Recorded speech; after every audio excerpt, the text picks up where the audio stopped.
जय हिंद। नमस्कार साथियों। स्वागत है आप सभी का चौधरी आईएएस अकेडमी प्लेटफॉर्म पर। मैं चौधरी अनिल चौरान आशा करता हूं कि आप और आपकी फैमिली में सभी अच्छे होंगे, स्वस्थ होंगे। तो जैसा कि आप सभी जानते हैं कि हमने एनसीईआरटी क्लास 6 स्टार्ट की हुई है भूगोल, जिसको हम ज्योग्राफी कहते हैं। उसका हम चैप्टर नंबर 5 करेंगे, पृथ्वी के प्रमुख परिमंडल, यानी कि मेजर डोमेन ऑफ द अर्थ।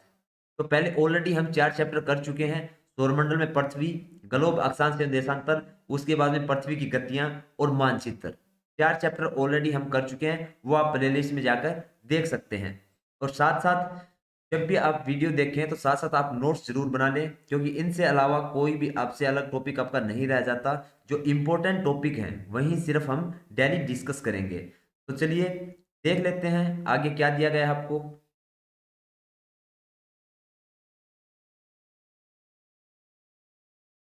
सबसे पहले हम बात करते हैं कि पिछले अध्याय में आपने क्या क्या पढ़ा।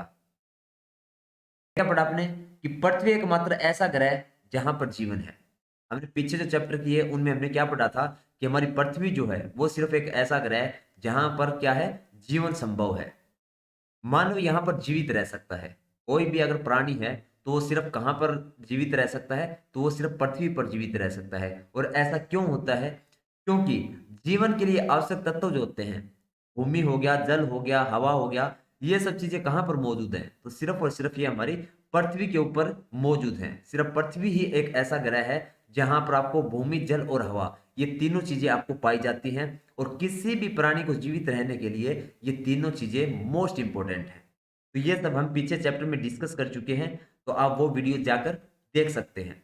उसके बाद में आज हम इस लेक्चर के दौरान क्या क्या डिस्कस करेंगे, तो हम डिस्कस करेंगे वायुमंडल क्या होता है, भूमंडल के बारे में जानेंगे, जलमंडल के बारे में जानेंगे। उसके अलावा हमारे महाद्वीप जो हैं उनके बारे में जानेंगे। कौन कौन से महाद्वीप के बारे में? एशिया, यूरोप, अफ्रीका, उत्तर अमेरिका, दक्षिण अमेरिका, ऑस्ट्रेलिया और अंटार्कटिका। इन सभी के बारे में हम डिटेल से डिस्कस करेंगे। उसके अलावा जो जीव मंडल, उसके बारे में हम डिटेल से डिस्कस करेंगे। तो वीडियो को बिल्कुल भी स्किप मत करना, वीडियो को पूरा जरूर देखना।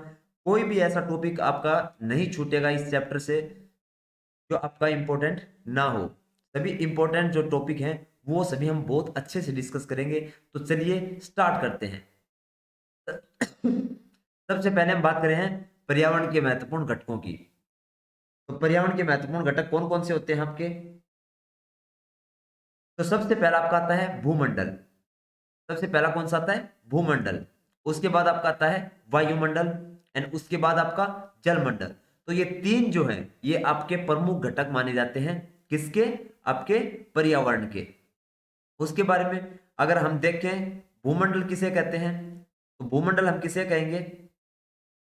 तो पृथ्वी का जो ठोस भाग होता है जिसके ऊपर हम सभी लोग रहते हैं, मैं आप सभी लोग जो रहते हैं, आपके अड़ोस पड़ोस के जितने भी लोग हैं, पूरे संसार के जो लोग हैं, जिस जगह के ऊपर हम रहते हैं उसी को हम क्या कहते हैं? भूमंडल कहते हैं। उसके बाद में हम नेक्स्ट बात करें वायुमंडल की। तो वायुमंडल आप किसे कहेंगे? तो हमारे चारों ओर जो गैसें फैली हुई है, जिसमें हम सांस लेते हैं, हमारा जो वातावरण है, उसी को हम क्या कहते हैं? वायुमंडल कहते हैं। फिर आपका तीसरे नंबर पर आता है आपका जलमंडल। तो हमारे पृथ्वी का बहुत बड़े भाग पर जो जल है वो पाया जाता है। आप सभी को पता है कि हमारी पृथ्वी के ऊपर सबसे ज्यादा जो है वो पानी पाया जाता है, और इसीलिए हमारी पृथ्वी को नीला ग्रह भी कहा जाता है। तो इसी को हम क्या कहते हैं? जलमंडल कहते हैं। किसको कहते हैं हम जलमंडल? हमारी पृथ्वी के ऊपर जो पानी पाया जाता है बहुत बड़े भाग पर, उसी को हम क्या कहते हैं? जलमंडल कहते हैं। उसके बाद में नेक्स्ट है आपका,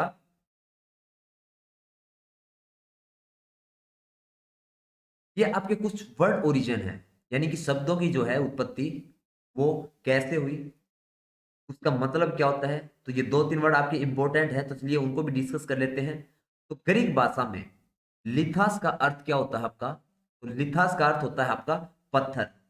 उसके बाद में अगर हम एटमास की बात करें, तो एटमास का अर्थ क्या होता है? वाष्प। और अगर हुंडूर की बात करें तो उसका मतलब क्या होता है? जल। और अगर हम बायोस की बात करें तो उसका मतलब क्या होता है? जीवन। तो इसको भी आप नोट डाउन कर लीजिएगा कि ग्रीक भाषा में इनका क्या क्या कहा जाता है। तो लिथास का अर्थ क्या होता है? पत्थर। एटमास का अर्थ क्या होता है? वाष्प। उडू का मतलब क्या होता है आपका? जल। और बायोस का अर्थ आपका क्या होता है? जीवन। उसके बाद में हम डिस्कस करते हैं डिटेल के साथ जो हमने प्रमुख घटक पढ़े हमारे पर्यावरण के, उन सभी के बारे में। तो सबसे पहले हम डिस्कस करेंगे भूमंडल को। तो पृथ्वी का ठोस भाग जिस पर हम रहते हैं उसी को हम क्या कहते हैं, भूमंडल कहते हैं। यानी कि जिस भाग पर पृथ्वी के आप, हम और सभी लोग जो हमारे अड़ोस पड़ोस में रहने वाले, हमारे देश के, इस संसार के लोग जिसके ऊपर रहते हैं ठोस भाग पर, उसी को हम क्या कहते हैं, भूमंडल कहते हैं। उसके बाद यह भूपरपट्टी की चट्टानों तथा मिट्टी की पतली परतों का बना होता है। तो हमारा जो भूमंडल है वो किस किस का बना होता है, तो चट्टानों को और जो मिट्टी की पतली परतें होती हैं उनके द्वारा हमारी पृथ्वी का जो ऊपरी भाग है, भूमंडल हम जिसको कहते हैं, वो बना होता है, जिसमें जीवों के लिए पोषक तत्व पाए जाते हैं। हमारी पृथ्वी के अंदर क्या पाए जाते हैं, जो जीव होते हैं उनके लिए जो पोषक तत्व आवश्यक होते हैं वो सभी भी कहाँ पाए जाते हैं, हमारे भूमंडल के अंदर ही पाए जाते हैं। नेक्स्ट हम बात करते हैं कि पृथ्वी की सतह को दो मुख्य भागों में बांटा गया है। क्या कहा गया है कि हमारी पृथ्वी की जो सतह है उसको दो मुख्य भागों में बांटा गया है। बड़े स्थलीय भूभागों को महाद्वीपों के नाम से जाना जाता है। क्या कहा गया है, जो बड़े स्थलीय भूभाग हैं उनको हम क्या इस नाम से जानते हैं, तो उनको महाद्वीपों के नाम से जाना जाता है। और बड़े जलाशयों को महासागरीय बेसिन के नाम से जाना जाता है। तो पृथ्वी के ऊपरी दो मुख्य भूभागों में कौन कौन से हैं, बड़े स्थलीय भूभाग को हम क्या कहेंगे, महाद्वीप कहेंगे, और बड़े जलाशयों को हम क्या कहेंगे, महासागरीय बेसिन कहेंगे। उसके बाद में नेक्स्ट क्या दिया गया है आपको भूमंडल से रिलेटेड, तो विश्व के सभी महासागर आपस में एक दूसरे से जुड़े हुए हैं। क्या कहा गया है कि हमारे संसार के अंदर जितने भी महासागर हैं वो आपस में एक दूसरे से कनेक्टेड हैं। उसके बाद में सेवंथ में आपको क्या कहा गया है कि समुद्री जल का तल सभी जगह समान होता है। यानी कि समुद्र का जो तल होता है उसके लिए क्या कहा गया है कि समुद्र जल जो होता है उसका तल जो होता है वो सभी जगह पर बिल्कुल समान होता है, कहीं भी ऊपर नीचे नहीं होता। उसके बाद में नेक्स्ट क्या दिया गया है आपको कि स्थल की ऊंचाई को समुद्र तल से मापा जाता है। अगर बात की जाए कि जो स्थल की ऊंचाई होती है उसको कैसे मापा जाता है, तो उसको किससे मापेंगे हम, समुद्र तल से मापा जाता है उनको। उसके बाद में जिसे हम क्या कहते हैं, शून्य कहा जाता है। जिसे क्या माना जाता है, शून्य माना जाता है, किसको, समुद्र तल को। उसके बाद में विश्व का सबसे ऊंचा शिखर माउंट एवरेस्ट समुद्र तल से मीटर ऊंचा है। कितना ऊंचा है समुद्र तल से, तो ये आपका 8,848 मीटर ऊंचा है। और अगर पूछे विश्व का सबसे ऊंचा जो है शिखर वो कौन सा है आपका, माउंट एवरेस्ट है। और अगर पूछा जाए कि समुद्र तल से इसकी ऊंचाई जो है वो कितनी है, तो 8,848 मीटर है। कितनी है, 8,848 मीटर। उसके बाद में लास्ट क्या दिया गया है भूमंडल से रिलेटेड कि विश्व का सबसे गहरा भाग प्रशांत महासागर का मैरियाना गर्त है, जिसकी गहराई 11,022 मीटर है। क्या कहा गया है कि अगर पूरे वर्ल्ड की अगर हम बात करें तो सबसे गहरा भाग जो है वो प्रशांत महासागर जो हमारा, उसके अंदर कोई पार्ट है मैरियाना गर्त हम जिसको कहते हैं, वो सबसे गहरा भाग है पूरे विश्व का। ये कौन से महासागर में है, प्रशांत महासागर में। गहराई की अगर हम बात करें कि इसकी गहराई कितनी है, तो 11,022 मीटर इसकी गहराई है। यानी कि ये मान के चलो आप 11 किलोमीटर 22 मीटर। उसके बाद में नेक्स्ट आप देखेंगे कि क्या आप जानते हैं न्यूजीलैंड के एडमंड हिलेरी तथा भारत के तेंजिंग नोर्गे शेरपा 29 मई 1953 को पृथ्वी के सबसे ऊंचे शिखर माउंट एवरेस्ट पर चढ़ने वाले पहले व्यक्ति थे। क्या कहा गया है कि न्यूजीलैंड के कौन थे, एडमंड हिलेरी, और भारत के कौन थे, तेंजिंग नोर्गे शेरपा।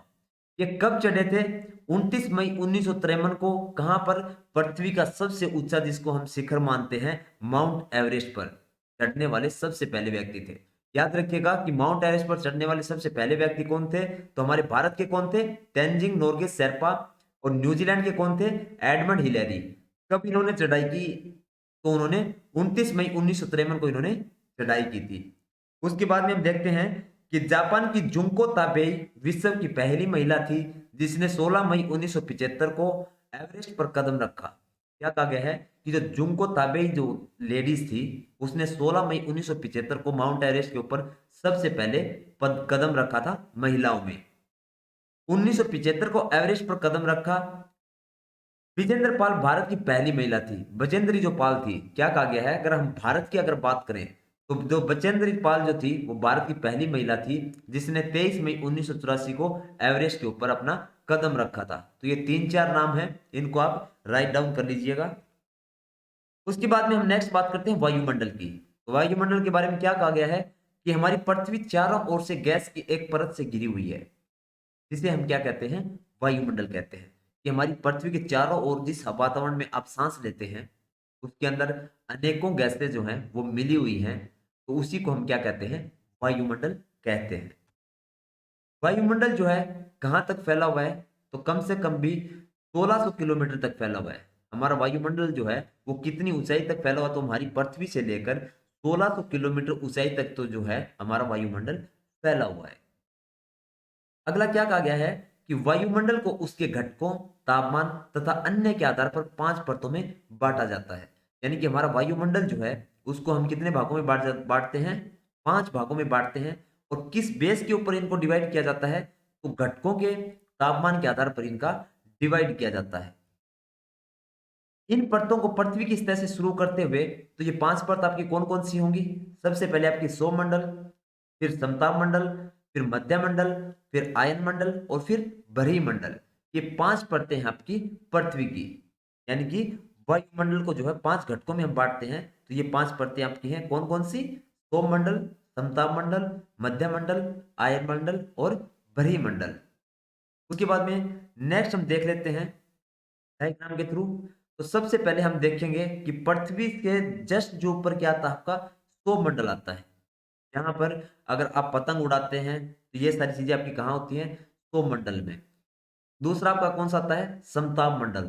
समताप मंडल में आपकी जो फ्लाइट्स होती हैं, जो आपकी एरोप्लेन होती हैं, वो आपकी कहाँ पर उड़ती हैं, समताप मंडल में। क्योंकि वहां पर वातावरण जो है वो बिल्कुल सही रहता है, वहां पर ना बादल होते ना बारिश होती, एकदम बढ़िया वातावरण रहता है। और उसी वजह से समताप मंडल में आपकी जो फ्लाइट्स जो हैं वो फ्लाई करती हैं।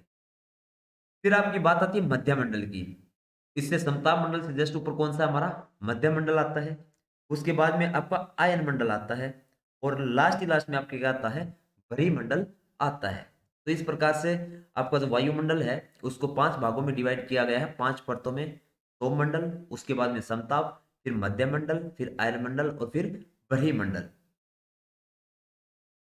उसके बाद हम देखेंगे वायुमंडल के बारे में और क्या कहा गया है। वायुमंडल मुख्यतः ऑक्सीजन एवं नाइट्रोजन का बना है। हमारा वायुमंडल जो है वो कौन कौन सी गैस का बना है, तो ऑक्सीजन और नाइट्रोजन का बना हुआ है। आयतन के अनुसार अगर हम बात करें तो नाइट्रोजन कितने परसेंट है हमारे वायुमंडल में, तो 78% जो है वो हमारी नाइट्रोजन है। अगर हम बात करें ऑक्सीजन की तो 21% हमारी ऑक्सीजन है हमारे वायुमंडल में। और अगर अदर गैसेस की अगर हम बात करें, जैसे कार्बन डाइऑक्साइड हो गई आपकी, आर्गन होगी, तो ये सिर्फ और सिर्फ 1% हमारे वायुमंडल में पाई जाती है। तो याद रखिएगा इसको भी, नाइट्रोजन 78% पाई जाती है, ऑक्सीजन 21, और कार्बन डाइऑक्साइड और आर्गन और बाकी छोटी मोटी जितनी भी आपकी गैसें और बच जाती हैं वो सिर्फ और सिर्फ आपकी 1% पाई जाती है। अगला क्या कहा गया है वायुमंडल से रिलेटेड, कि ऑक्सीजन सांस लेने के लिए आवश्यक है। ये आप सभी को पता है कि हम सिर्फ और सिर्फ ऑक्सीजन ही लेते हैं और ऑक्सीजन के कारण ही हम लोग जिंदा रह पाते हैं हमारी पृथ्वी के ऊपर। तो ऑक्सीजन जो है वो हमारे सांस लेने के लिए आवश्यक है। अदरवाइज अगर हम बात करें नाइट्रोजन की, तो नाइट्रोजन जो है वो किसके लिए होती है, प्राणियों की वृद्धि के लिए आवश्यक होती है। जो आपके पेड़ पौधे जो होते हैं वो क्या करते हैं, नाइट्रोजन को अवशोषित करते हैं और ऑक्सीजन को छोड़ देते हैं। तो नाइट्रोजन तो उनके जिंदा रहने के लिए जरूरी है और ऑक्सीजन हम प्राणियों के रहने के लिए जरूरी है। फिर हम बात करते हैं कार्बन डाइऑक्साइड, यद्यपि बहुत कम मात्रा में है। अगर हम बात करें कार्बन डाइऑक्साइड की, तो ऊपर आपने देखा था कि कार्बन डाइऑक्साइड और आर्गन जो है वो आपकी सिर्फ और सिर्फ 1% पाई जाती है आपके वायुमंडल में। तो कार्बन डाइऑक्साइड के लिए क्या कहा गया है, ये बहुत कम मात्रा में है, लेकिन ये पृथ्वी के द्वारा छोड़ी गई ऊष्मा को अवशोषित करती है। यानी कि कार्बन डाइऑक्साइड है उसके लिए क्या कहा गया है, कि जो हमारी पृथ्वी है उससे जो भी उष्मा निकलती है उसको वो क्या कर लेती है, अवशोषित कर लेती है, जिससे पृथ्वी गर्म रहती है। और इसी के कारण अपनी पृथ्वी जो है वो क्या करती है, थोड़ी गर्म रहती है। ये पौधों की वृद्धि के लिए भी आवश्यक है। जो आपकी कार्बन डाइऑक्साइड है ये आपकी पौधों के लिए बहुत ज्यादा जरूरी है।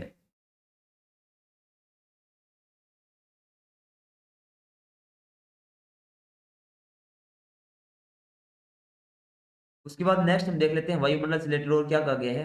ऊंचाई के साथ वायुमंडल के घनत्व में भिन्नता आती है। क्या कहा गया है कि ऊंचाई के साथ साथ जैसे जैसे हम पृथ्वी की सतह से ऊंचे जाते हैं, यानी कि आप देखेंगे, आप पहाड़ों में जानते हैं, तो वहां पर क्या कहा गया है कि जैसे आप ऊंचाई की तरफ बढ़ेंगे तो जो घनत्व होता है हमारे वायुमंडल का, उसमें अलग अलग पाया जाता है कि पृथ्वी की सतह पर अलग होगा, जैसे जैसे आप ऊंचाई की तरफ बढ़ते जाएंगे तो उसमें डिफरेंशिएट आने लगता है।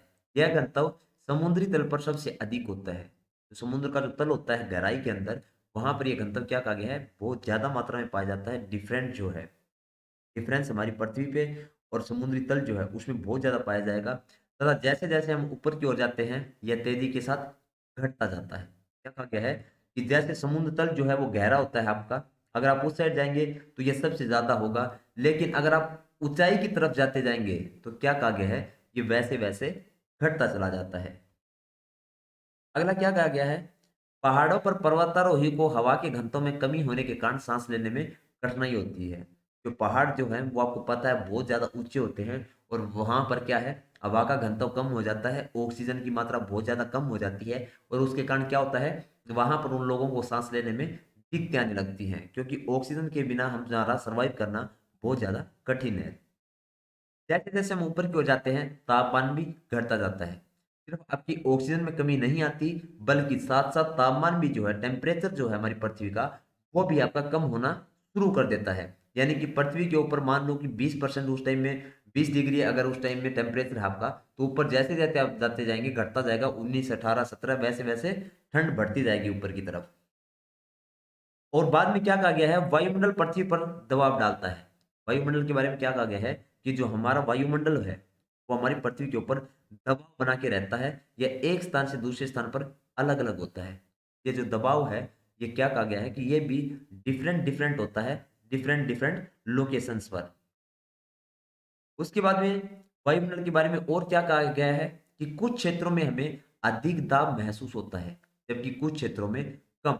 यानी कि जो हमारा वायुमंडल है वो आपको पता है कि हमारी पृथ्वी के ऊपर दबाव डालता है, तो कहीं कहीं पर अगर हम जाते हैं किसी लोकेशन पर, तो जो हमें वायुमंडल का दाब है वो कहीं कहीं ज्यादा महसूस होता है, और कुछ क्षेत्रों में जो है वो कम महसूस होता है। लेकिन दबाव हर जगह डलता है हमारे वायुमंडल के द्वारा पृथ्वी के ऊपर। नेक्स्ट में टॉपिक में आपको क्या कहा गया है पॉइंट पे, वायु ऊष्ण दाब से निम्न दाब की ओर बहती है। अगर हम बात कर रहे हैं हमारी पृथ्वी के ऊपर बहने वाली हवा की, तो ऊष्ण दाब से निम्न दाब की ओर बहती है हमेशा। फिर लास्ट में क्या कहा गया है वायुमंडल के बारे में, गतिशील वायु को हम क्या कहते हैं, पवन कहते हैं। यानी कि जो हवा चलती है उसको हम क्या कहते हैं, पवन कहते हैं। उसके बाद में हम लास्ट घटक जो है हमारे पर्यावरण का उसको डिस्कस करते हैं, जलमंडल। तो जलमंडल के बारे में क्या कहा गया है, तो हम जलमंडल किसे कहेंगे, पृथ्वी के बहुत बड़े भाग पर जल पाया जाता है। यानी कि हमारी जो पृथ्वी है उसके ऊपर बड़े भूभाग पर, यानी कि हमारी पृथ्वी के बहुत बड़े भाग के ऊपर क्या पाया जाता है, आपको पानी पाया जाता है, और उसी को हम क्या कहते हैं, जलमंडल कहते हैं। पृथ्वी को नीला ग्रह कहा जाता है। आप सभी को जानना, आप सभी जानते हैं कि हमारी पृथ्वी जो है उसको नीला ग्रह कहा जाता है। और नीला ग्रह क्यों कहा जाता है, क्योंकि हमारी पृथ्वी के ऊपर जो है बहुत ज्यादा एरिया के अंदर पानी पाया जाता है, और जब हम आसमान से देखते हैं हमारी पृथ्वी को, तो ये हमें नीली दिखाई देती है। किस कारण से, पानी की वजह से। अगर हम बात करें पृथ्वी पर कितने प्रतिशत पानी है, तो पृथ्वी का 71% भाग जो है वो जल है, और 29% भाग जो है वो स्थल है। यानी कि आप ये मान के चलिए कि हमारी पृथ्वी के ऊपर पूरे संसार जो बसा हुआ है वो सिर्फ और सिर्फ 29% भाग के ऊपर बसा हुआ है, जबकि 71% भाग जो है हमारी पृथ्वी का, उस पर सिर्फ और सिर्फ पानी पाया जाता है। जलमंडल में जल के सभी रूप उपस्थित हैं। यानी कि जलमंडल के अंदर हम क्या करते हैं, हर एक चीज को कंसीडर करते हैं। और वो कौन कौन सी चीजें हैं जिसको हम कंसीडर करते हैं जलमंडल के अंदर, तो इसमें आपके महासागर भी आते हैं, नदियां भी आती हैं, झीलें भी आती हैं, हिम नदियां भी आती हैं। फिर आपका भूमि के अंदर जो जल होता है, जो हम ट्यूबवेल के द्वारा या कुओं से पानी हम निकालते हैं, वो भी जलमंडल के अंतर्गत गिना जाता है। तथा वायुमंडल की जलवाष्प, इन सभी को हम किस में शामिल करते हैं, जलमंडल में, जल के सभी जो रूप हैं उसके अंतर्गत। तो याद रखिएगा इसमें जो मेन चीजें थी आपको, कि पृथ्वी जो है उसको नीला ग्रह कहा जाता है, पृथ्वी पर पानी 71% है और 29% पर ये पूरा संसार जो है वो बसा हुआ है।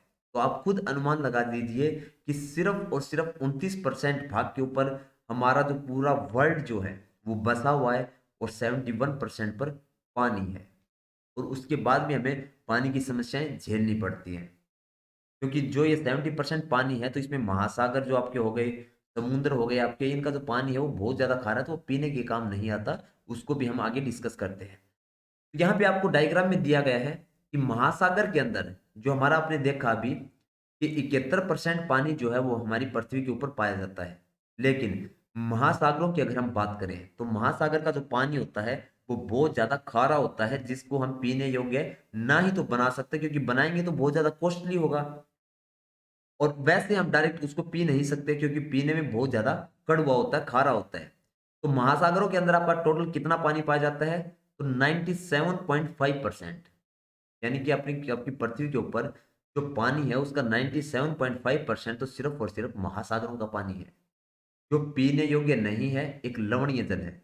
पीने योग्य पानी आपका कितना है? तो सिर्फ और सिर्फ 2.5%, जो L1 जल है। और L1 जल जो है वो आपके पीने योग्य होता है। या देख लीजिए कि आपकी पूरी पृथ्वी के ऊपर जो ये संसार बसा हुआ है, उनको जो पीने योग्य पानी है वो सिर्फ और सिर्फ 2.5% है, और बाकी 97.5% जो है वो महासागरों का पानी है, जिसको हम पी नहीं सकते। अगला हमारा जीवमंडल। जीवमंडल के बारे में क्या कहा गया है? जीवमंडल स्थल, जल और हवा के बीच का एक सीमित भाग है। जल, जो जीवमंडल है वो हम किसको कहते हैं? तो जीवमंडल हमारा जो स्थल है, जल है और हवा है, यानी कि हमारा भूमंडल, वायुमंडल और जलमंडल, ये तीनों भाग मिल जाते हैं, उसी को हम क्या कहते हैं? जीवमंडल कहते हैं। यह वह भाग है जहां जीवन मौजूद है। क्योंकि आप सभी को पता है कि किसी भी इंसान के, किसी भी प्राणी के जीवित रहने के लिए वहां पर जल, हवा और आपका स्थल जो है, पृथ्वी के ऊपर रहने के लिए जगह जो है, ये तीनों बहुत ज्यादा आवश्यक है। और जब ये तीनों को आपस में मिला दिया जाता है, जब ये तीनों एक जगह पे होती हैं, तो उसी को हम क्या कहते हैं? जीवमंडल। जीवमंडल के ऊपर क्या कहा गया कि आपका जहां पर लोग निवास कर सकते हैं, अच्छे से पानी पी सकते हैं, सांस ले सकते हैं, रह सकते हैं, उसी को हम क्या कहते हैं? जीवमंडल कहते हैं। आगे क्या कहा गया है? यहाँ जीवों की बहुत सी प्रजातियां हैं। जीवमंडल के अंदर क्या कहा गया है? यहाँ पर जीवों की बहुत सारी प्रजातियां पाई जाती हैं, जो कि सूक्ष्म जीवों तथा बैक्टीरिया से लेकर बड़े बड़े स्तनधारियों के आकार में पाई जाती हैं। उसके बाद में आपको क्या कहा गया है? मनुष्य सहित सभी प्राणी जीवित रहने के लिए एक दूसरे तथा जीवमंडल से जुड़े हुए हैं। यानी कि हम इंसान जो हैं उसके साथ साथ जितने भी हमारे जो पेड़ पौधे हैं, पशु पक्षी हैं, ये सभी क्या करते हैं? जीवित रहने के लिए एक दूसरे के ऊपर निर्भर करते हैं। और जो हमारा जीवमंडल है उससे हम क्या है? सभी प्राणी जो हैं, जो मनुष्य हैं, ये सभी आपस में कनेक्टेड हैं। कार्बन डाइऑक्साइड वायु का एक महत्वपूर्ण घटक है। जो कार्बन डाइऑक्साइड है वो क्या कहा गया है कि हमारी जो हवा है उसका एक बहुत इंपॉर्टेंट पार्ट इसको माना गया है। लेकिन कार्बन डाइऑक्साइड की मात्रा में वृद्धि के कारण पृथ्वी के तापमान में वृद्धि हो रही है। क्या कहा गया है? ये बात ध्यान से सुनिएगा कि कार्बन डाइऑक्साइड की मात्रा में वृद्धि के कारण, यानी कि जो कार्बन डाइऑक्साइड है वो जैसे जैसे हमारी पृथ्वी के ऊपर बढ़ती जा रही है, इसे क्या हो रहा है? कार्बन डाइऑक्साइड के कारण क्या हो रहा है? जो पृथ्वी का टेम्परेचर जो है वो बहुत ज्यादा हीट होता जा रहा है, और इसे भूमंडलीय तापन कहते हैं। और इसी को हम क्या कहते हैं? भूमंडलीय तापन कहते हैं।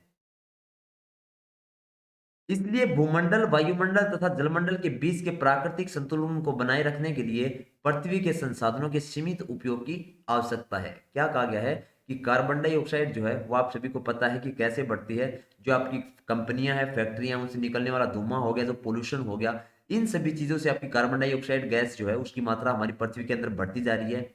और उसी के कारण हमारे पृथ्वी का जो टेम्परेचर है वो भी बहुत ज्यादा बढ़ता जा रहा है। इसको कंट्रोल कैसे कर सकते हैं? तो हमारा भूमंडल, वायुमंडल और जलमंडल है, उनके बीच की जो प्राकृतिक संतुलन है उसको बनाए रखना बहुत ज्यादा जरूरी है। और जो संसाधन है हमारे, उनका एक लिमिटेड अगर हम प्रयोग करें अपनी आवश्यकता के अनुसार, तो क्या कर सकते हैं? हम कार्बन डाइऑक्साइड को कुछ हद तक हम कम कर सकते हैं। नेक्स्ट आपको क्या दिया गया है? महासागर। तो महासागर जो है वो क्या है, जलमंडल के मुख्य भाग माने जाते हैं। महासागर के बारे में क्या कहा गया है कि ये हमारे जलमंडल के मुख्य भाग होते हैं और ये आपस में एक दूसरे से क्या होते हैं, कनेक्टेड हैं, जुड़े हुए हैं एक दूसरे से। नेक्स्ट आपको क्या कहा गया कि महासागरीय जल हमेशा गतिशील रहता है। जो हमारा महासागरों का जो जल रहता है वो क्या कहा गया है कि वो एक जगह पे कहीं नहीं रुकता, वो हमेशा बहता रहता है। उसके बाद में ज्वार भाटा, महासागरीय धाराएं, महासागरीय की जल की तीन मुख्य गतियां हैं। क्या कहा गया है, जो तरंगे हैं जिसको ज्वार भाटा या फिर महासागरीय जो धाराएं हैं वो क्या है, महासागरीय जल की तीन मुख्य गतियां मानी जाती हैं। याद रखिएगा, तरंगे, ज्वार भाटा और महासागरीय धाराएं। बड़े से छोटे आकार के आधार पर क्रम से 5 प्रमुख महासागर हैं हमारे। अगर हम बात करें हमारे महासागरों की तो टोटल हमारे छोटे से बड़े जो महासागर हैं वो कितने हैं, 5 महासागर हैं। कौन कौन से 5 हैं, प्रशांत महासागर है आपका, अंटार्कटिक महासागर है, हिंद महासागर है, दक्षिणी महासागर है और आपका आर्कटिक महासागर है। ये 5 आपके महासागर है, इसको भी आप राइट डाउन कर लीजिएगा। कौन कौन से 5 महासागर है, प्रशांत महासागर, अंटार्कटिक महासागर, हिंद महासागर, दक्षिणी महासागर और आपका आर्कटिक महासागर। इनको थोड़ा और हम डिटेल से भी थोड़ा इनको हम डिस्कस करेंगे, तो आप इन सभी को राइट डाउन जरूर कर लीजिएगा ताकि आपको याद रहे। तो ये आपके बड़े से छोटे आकार के आधार पर हमने 5 हमारे प्रमुख महासागर हैं, उनके नाम आपको दिखाई दे रहे हैं स्क्रीन पे। प्रशांत महासागर हो गया आपका, अंटार्कटिक महासागर हो गया, हिंद महासागर हो गया, दक्षिण महासागर हो गया और आर्कटिक महासागर हो गया। तो चलिए एक बार इनको हम फिर डिस्कस कर लेते हैं डिटेल से, एक एक को हम डिटेल से देखेंगे। तो सबसे पहले हम बात करेंगे प्रशांत महासागर की, उसके बाद में ऐसे करते करते हम पांचों को डिस्कस करेंगे। यहाँ पे आपको सबसे पहले तो आपको डायग्राम दिखाया गया है महासागरों का। तो जैवमंडल का ऊपर ऊपर आपको लिखा, जैवमंडल क्या होता है हमारा, जब वायुमंडल, स्थलमंडल और जलमंडल तीनों जब आपस में मिल जाते हैं तो उसको हम क्या कहते हैं, जैवमंडल कहते हैं। फिर हम बात करते हैं महासागरों की। तो महासागर आपके यहाँ पर सभी दिए गए हैं। यहाँ पे आप देखेंगे ये आपका अंटार्कटिक महासागर हो गया, ऊपर ही ऊपर आपका आर्कटिक महासागर हो गया, फिर ये दक्षिणी महासागर हो गया, फिर आपका ये पे हिंद महासागर है, ये इस साइड में आपका प्रशांत महासागर है। ये सभी आपके महासागर दिए गए हैं। उसके अलावा अगर ये उत्तर अमेरिका, दक्षिण अमेरिका, एशिया, ये सब हम आगे डिस्कस करेंगे, क्योंकि यहाँ पे सिर्फ हम महासागरों से रिलेटेड पढ़ेंगे, ये हमारे बात डिस्कस करते हैं क्योंकि हमारे महाद्वीप हैं। तो चलिए सबसे पहले हम देख लेते हैं प्रशांत महासागर के बारे में क्या कहा गया है। तो प्रशांत महासागर जो है वो सबसे बड़ा महासागर है। क्या कहा गया है पहले ही पॉइंट पे कि हमारा जो प्रशांत महासागर है वो सबसे बड़ा महासागर है। यह पृथ्वी के 1/3 भाग पर फैला हुआ है। अगर हम बात करें प्रशांत महासागर की तो ये कितने भाग पर फैला हुआ, हमारी पृथ्वी के लगभग 1/3 भाग पर ये फैला हुआ है। उसके बाद में नेक्स्ट क्या कहा गया है, पृथ्वी का सबसे गहरा भाग मैरियाना गर्त जो है वो प्रशांत महासागर में स्थित है। क्या कहा गया है कि जो हमारी पृथ्वी के अंदर जो सबसे गहरा भाग जो है वो कहाँ पर स्थित है, हमने पीछे भी पढ़ा था, प्रशांत महासागर में स्थित है और उसका नाम क्या है, मैरियाना गर्त। प्रशांत महासागर लगभग वृत्ताकार है। अगर हम बात करें शेप की तो किस तरह का है दिखता है हमारा प्रशांत महासागर, तो ये वृत्ताकार आकार में बना हुआ है। एशिया, ऑस्ट्रेलिया, उत्तर एवं दक्षिण अमेरिका इसके चारों ओर स्थित है। तो एशिया, ऑस्ट्रेलिया और उत्तर और दक्षिण अमेरिका जो है वो क्या कहा गया है, ये चारों के चारों इसके अब इसके चारों तरफ फैले हुए हैं। उसके बाद में नेक्स्ट हम डिस्कस करते हैं अंटार्कटिक महासागर की। तो अंटार्कटिक महासागर विश्व का दूसरा सबसे बड़ा महासागर है।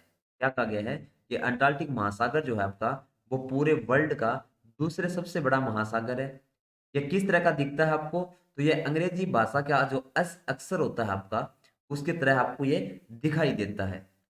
इसके पश्चिमी किनारे पर उत्तर एवं दक्षिण अमेरिका है तथा पूर्वी किनारे पर यूरोप एवं अफ्रीका है।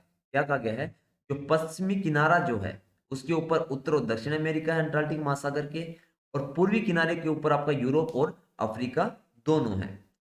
व्यापार की दृष्टि से यह सबसे व्यस्त महासागर है। अगर हम बात करें अंटार्कटिक महासागर की तो आपको पता है यहाँ पर जो आपकी जो समुद्री जहाज होती हैं वो सबसे ज्यादा चलती हैं, तो व्यापार की दृष्टि से इसको सबसे ज्यादा बिजी रहने वाला महासागर भी कहते हैं। उसके बाद में तीसरे नंबर पर हम बात करते हैं हिंद महासागर की। तो हिंद महासागर ही एक ऐसा महासागर है जिसका नाम किसी देश के नाम पर यानी कि भारत के नाम पर रखा गया है। यानी कि हिंद महासागर है, यही सिर्फ एक ऐसा महासागर है जिसका नाम किसी देश के नाम पर रखा हुआ है और हम हमें गर्व होता है इस बात का कि वो हम सौभाग्यशाली या भाग्यशाली हम ही हैं। हम इतने भाग्यशाली हैं कि जो महासागर है हमारा हिंद महासागर, उसका नाम भी हमारे देश के नाम के ऊपर ही रखा गया है, भारत के नाम पर। तो हमें गर्व होना चाहिए कि हम भारतीय हैं। यह महासागर लगभग त्रिभुजाकार है। क्या कहा गया है? ये जो महासागर है हमारा हिंद महासागर, ये इसका आकार कैसा है? तो त्रिभुजाकार है।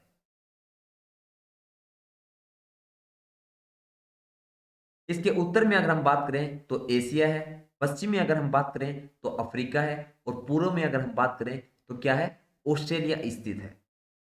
फिर हम बात करते हैं नेक्स्ट दक्षिण महासागर की।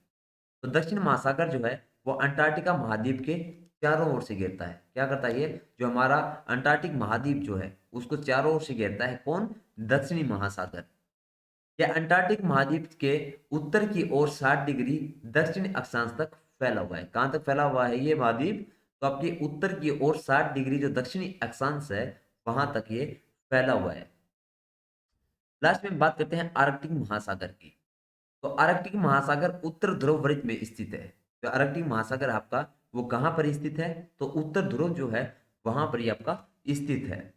यह उत्तर ध्रुव के चारों ओर फैला हुआ है। दूसरे नंबर पे क्या कहा गया? ये जो है ये उत्तर ध्रुव जो है उसके चारों तरफ फैला हुआ है। नेक्स्ट आपको क्या कहा गया है? यह प्रशांत महासागर से छिछले जल वाले एक संकरे भाग से जुड़ा हुआ है जिसे बेरिंग जल संधि के नाम से जाना जाता है। ये बात याद रखिएगा कि प्रशांत महासागर से जो है वो छिछले जल वाले एक संकरे भाग से जुड़ा हुआ है, और उसी को हम क्या कहते हैं? बेरिंग जल संधि कहते हैं। यह उत्तर अमेरिका के उत्तरी तटों तथा यूरेशिया से घिरा हुआ है। क्या कहा गया है? कि उत्तर अमेरिका का जो उत्तरी तट है और यूरेशिया जो है उनसे ये बिल्कुल घिरा हुआ है। कौन? आर्कटिक महासागर। तो ये पॉइंट वाइज आप नोट कर लीजिएगा। उसके बाद में नेक्स्ट आपको क्या दिया गया है?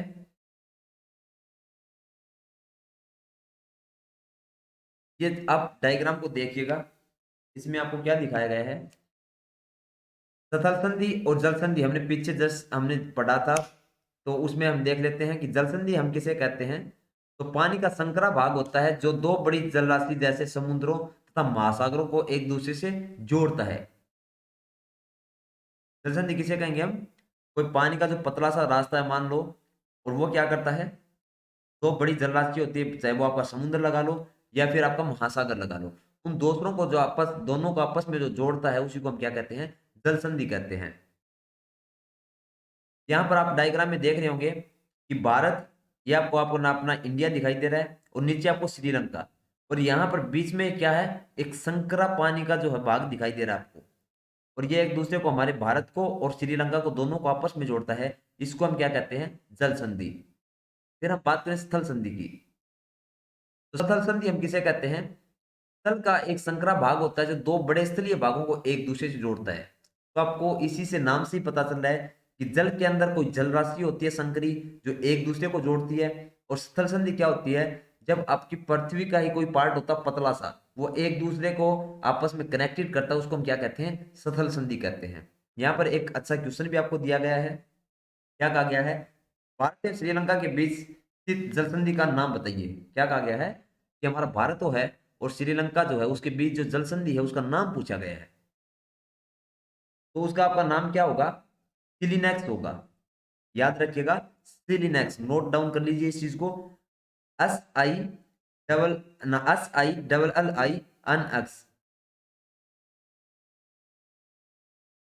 उसके बाद में नेक्स्ट हम बात करते हैं पृथ्वी पर जो 7 हमारे प्रमुख महाद्वीप है उनके बारे में। तो 7 प्रमुख महाद्वीप कौन कौन से हैं आपके?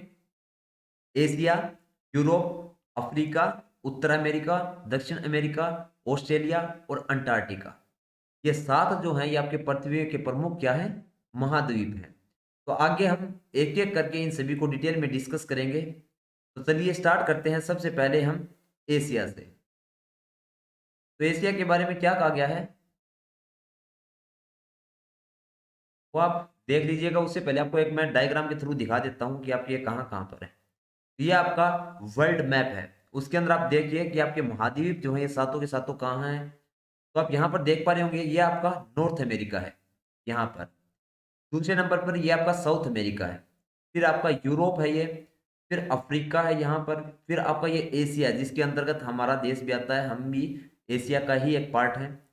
फिर आपका ऑस्ट्रेलिया आता है, और नीचे नीचे आप देखेंगे आपका अंटार्कटिका जो महाद्वीप है वो आता है। तो इस प्रकार से 7 हमारे महाद्वीप है, जिसमें एशिया जो है वो सबसे बड़ा महाद्वीप है। तो सबसे पहले हम एशिया के बारे में ही डिस्कस करेंगे। तो एशिया के बारे में क्या कहा गया है, पहले नंबर पे एशिया विश्व का सबसे बड़ा महाद्वीप है। क्या कहा गया है कि हमारा एशिया जो है वो पूरे वर्ल्ड का सबसे बड़ा महाद्वीप माना जाता है। यह पृथ्वी के कुल क्षेत्रफल के 1/3 भाग में फैला हुआ है। ये कितने भाग में फैला हुआ है, तुम्हारी पृथ्वी का जो कुल क्षेत्रफल है उसके 1/3 भाग में ये फैला हुआ है। उसके बाद में नेक्स्ट क्या कहा गया है, यह महाद्वीप पूर्वी गोलार्ध में स्थित है। ये महाद्वीप कहां पर स्थित है, तो पूर्वी गोलार्ध जो हमारा उसमें ये स्थित है। फिर कहा गया है कि कर्क रेखा इस महाद्वीप के मध्य से होकर गुजरती है। क्या कहा गया है, कर्क रेखा जो है वो हमारा जो एशिया महाद्वीप है इसी से होकर आपकी गुजरती है। और उसके बाद में एशिया के पश्चिम में यूराल पर्वत है, जो इसे यूरोप से अलग करता है। यूरोप से अलग कौन करता है हमारे एशिया को, तो एशिया के जो पश्चिम के अंदर यूराल पर्वत जो है हमारा, वो हमें यूरोप से अलग कर देता है। यूरोप एवं एशिया के संयुक्त भूभाग को हम क्या कहते हैं, यूरेशिया कहते हैं। और यूरेशिया किन दो वर्ड से मिलकर बना है, तो यूरोप एवं एशिया से मिलकर बना है। इस स्क्रीन पे आप मैप दे सकते हैं हमारे एशिया का। यहाँ पे हमारा इंडिया आपको दिखाई दे रहा होगा, हमारा भारत ये रहा आपको यहाँ पे ग्रीन में, ये हमारा इंडिया है। उसके बाद में हम नेक्स्ट देख लेते हैं, चलिए यूरोप को।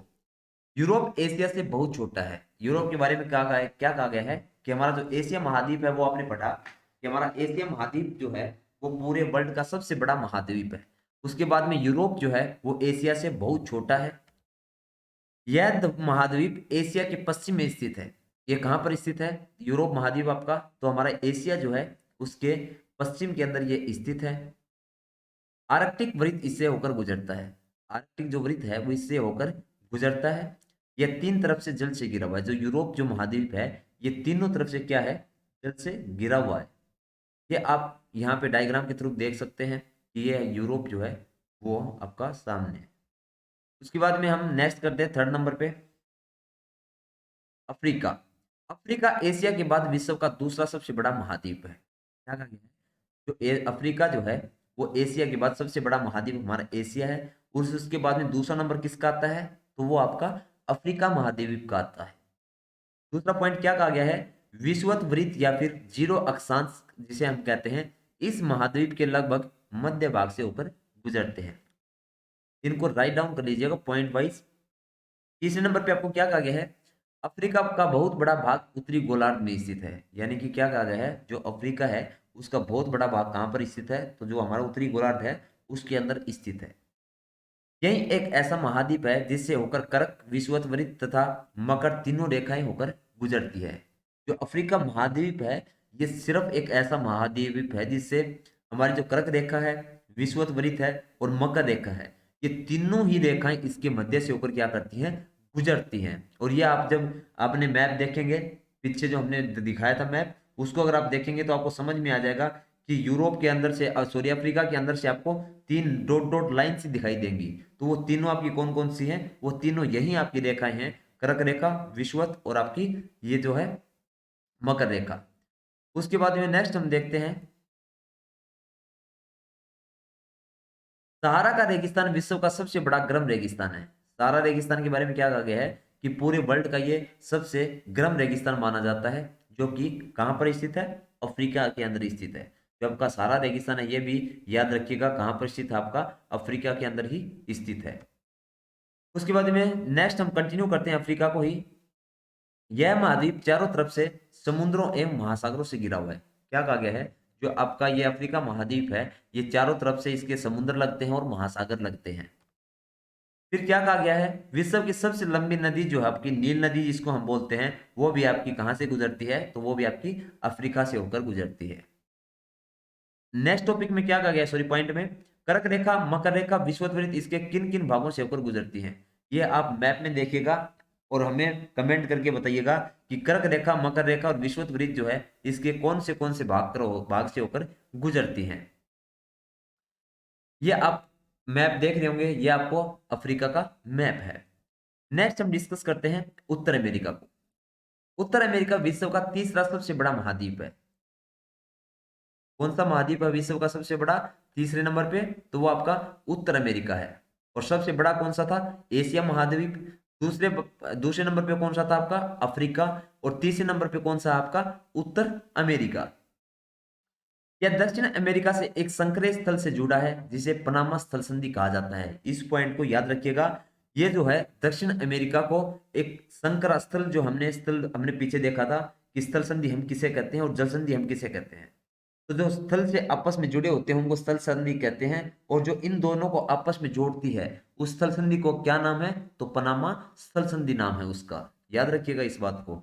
नेक्स्ट है आपका, यह महाद्वीप पूरी तरह से उत्तरी एवं पश्चिमी गोलार्ध में स्थित है। क्या कहा गया है कि जो आपका उत्तर अमेरिका जो महाद्वीप है, ये उत्तरी और पश्चिमी गोलार्ध जो है आपका उसके अंदर ये है, ये स्थित है। यह महाद्वीप 3 महासागरों से घिरा है। जो उत्तर अमेरिका महाद्वीप है, ये कितने महासागरों से घिरा है? तो ये आपका 3 महासागरों से घिरा हुआ है। ये आपका डायग्राम है, देख लीजिएगा मैप। उत्तर अमेरिका का मैप है, इसमें आप इसको देख लीजिएगा। नेक्स्ट हम बात करते हैं 5वें नंबर पे दक्षिण अमेरिका की। दक्षिण अमेरिका का अधिकांश भाग दक्षिणी गोलार्ध में स्थित है। क्या कहा गया है? तो दक्षिण अमेरिका है उसका जो अधिकांश भाग है वो कहां पर स्थित है? आपका दक्षिणी गोलार्ध में। दूसरे पॉइंट में क्या कहा गया है कि विश्व की सबसे लंबी पर्वत श्रृंखला कौन सी है? एंडीज। और ये क्या है? इसके उत्तर से दक्षिण की ओर फैली हुई है। याद रखिएगा कि विश्व की सबसे लंबी पर्वत श्रृंखला है उसका क्या नाम है? तो एंडीज है। और ये क्या है? उत्तर से दक्षिण की ओर फैली हुई है। कहां पर? दक्षिण अमेरिका महाद्वीप के। नेक्स्ट क्या कहा गया है? दक्षिण अमेरिका में विश्व की सबसे बड़ी नदी अमेजन बहती है। दक्षिण अमेरिका जो महाद्वीप है आपका, उसके अंदर विश्व की जो सबसे बड़ी नदी है अमेजन, वो भी यहां से बहती है। ये आपको मैप दिखाई दे रहा है दक्षिण अमेरिका का। उसके बाद में छठे नंबर पर हम देखते हैं ऑस्ट्रेलिया। ऑस्ट्रेलिया के बारे में क्या कहा गया है? ऑस्ट्रेलिया विश्व का सबसे छोटा महाद्वीप है। तो यहां से आपके 2 क्वेश्चन बन जाते हैं कि सबसे बड़े महाद्वीप की अगर हम बात करें तो वो हमारा एशिया महाद्वीप है। सबसे छोटे की अगर हम बात करें तो वो कौन सा है? आपका ऑस्ट्रेलिया महाद्वीप है। सेकेंड पॉइंट क्या है? ऑस्ट्रेलिया पूरी तरह से दक्षिणी गोलार्ध में स्थित है। कौन से गोलार्ध में स्थित है आपका ऑस्ट्रेलिया? तो दक्षिणी गोलार्ध में। नेक्स्ट है अफ्रीका का बहुत बड़ा भाग उत्तरी गोलार्ध में स्थित है। अगर अफ्रीका की हम बात करें तो उसका बड़ा भाग कहां पर है? उत्तरी गोलार्ध में है। वो पीछे हमने डिस्कस भी किया था। यह चारों तरफ से महासागरों तथा समुद्र से घिरा हुआ है। इसको हम और क्या कहते हैं? ऑस्ट्रेलिया को एक द्वीपीय महाद्वीप भी हम इसको क्या है कहते हैं। ये आपका ऑस्ट्रेलिया का मैप है। उसके बाद में लास्ट हम डिस्कस करते हैं अंटार्कटिका महाद्वीप जो हम उसके बारे में। अंटार्कटिका एक बहुत बड़ा महाद्वीप है। क्या कहा गया है? जो अंटार्कटिका है वो क्या है? हमारा एक बहुत बड़ा महाद्वीप है।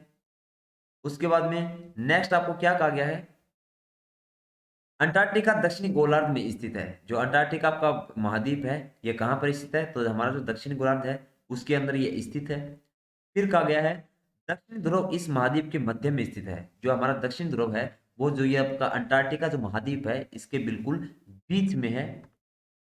यह हमेशा मोटी बर्फ की परतों से ढका रहता है। जो अंटार्कटिका महाद्वीप है आपका, हमने पीछे आपको मैप में दिखाया था कि नीचे हमारा वर्ल्ड मैप जो है उसमें नीचे ही नीचे जो है सपाट भूमि की तरह जो है वो आपका अंटार्कटिका महाद्वीप है। और ये हमेशा क्या करता है? एक मोटी बर्फ की परतों से ढका हुआ रहता है।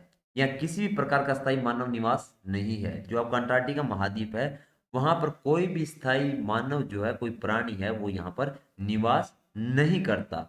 आगे हम कंटिन्यू करते हैं अंटार्कटिका महाद्वीप को और क्या कहा गया है इसके बारे में। बहुत से देशों के शोध केंद्र यहाँ पर स्थित है। अगर हम अंटार्कटिका महाद्वीप की बात करें तो बहुत सारे देश ऐसे हैं जिनके जो शोध केंद्र हैं वो यहाँ पर हैं। हमारा भारत भी जो है वो भी उन्हीं देशों में काउंट होता है जिनके शोध केंद्र यहाँ पर हैं। तो हमारे भारत के भी शोध संस्थान यहाँ पर दिए गए हैं। इसको राइट डाउन कर लीजिएगा, बहुत इंपॉर्टेंट है। कौन कौन से हमारे भारत के शोध केंद्र यहाँ पर? तो मैत्री और दक्षिण गंगोत्री। जो आपका मैत्री जो है और दक्षिण गंगोत्री जो है, ये दोनों ही हमारे शोध संस्थान जो है हमारे भारत के, वो अंटार्कटिका महाद्वीप के अंदर क्या है? स्थित है। तो इसी के साथ आपका अंटार्कटिका महाद्वीप जो है वो भी फिनिश होता है। तो आपका आज का जो चैप्टर था वो अभी खत्म होता है पृथ्वी के प्रमुख परिमंडल। उम्मीद करता हूं आज की क्लास जो है वो आप लोगों को अच्छी लगी होगी। अगर किसी भी प्रकार की दिक्कत परेशानी अगर आप लोगों को आ रही है तो आप कमेंट करके अपना सजेशन दे सकते हैं। उम्मीद करता हूं कि बहुत अच्छी लगी होगी आपको आज की क्लास, क्योंकि बहुत ज़्यादा मेहनत लगती है किसी भी लेक्चर को तैयार करने में। तो लाइक करिएगा अगर आपको आज की क्लास अच्छी लगी हो, कमेंट करके बताइएगा कि कैसी लगी आपको क्लासेस। अगर कुछ अच्छाइयाँ लगती हैं वो भी कमेंट करके बताइए, कुछ अच्छा नहीं लगता तो वो भी बताइए ताकि हम और बेटर काम कर सकें उन चीज़ों पे। अगर आपने अभी तक हमारे चैनल को सब्सक्राइब नहीं किया है तो चैनल को सब्सक्राइब कर लें, बेल आइकन को प्रेस कर लें ताकि आने वाली वीडियो की लेटेस्ट नोटिफिकेशन आपको मिलती रहे। अगर आपको इसकी पीडीएफ चाहिए तो हमारा टेलीग्राम ग्रुप है यूपीएससी के लिए, @चौधरी IAS अकेडमी को आप ज्वाइन करिए। यहाँ पर आपको दोनों ही जो अकाउंट है हमारे ग्रुप जो हैं टेलीग्राम के, वो स्क्रीन पे शो हो रहे होंगे। इन आप ज्वाइन कर सकते हैं दोनों टेलीग्राम ग्रुप को। तो मिलते हैं नेक्स्ट वीडियो में। तब तक अपना भी ख्याल रखिएगा, अपनों का भी ख्याल रखिएगा, और कोविड-19 के जो प्रोटोकॉल हैं उनको फॉलो कीजिएगा। बेवजह घर से बाहर ना निकलें, घर पे रहें, अच्छे से अपनी स्टडी करें, अपना और अपनों का ख्याल रखें। मिलते हैं नेक्स्ट वीडियो में। तब तक जय हिंद, जय भारत।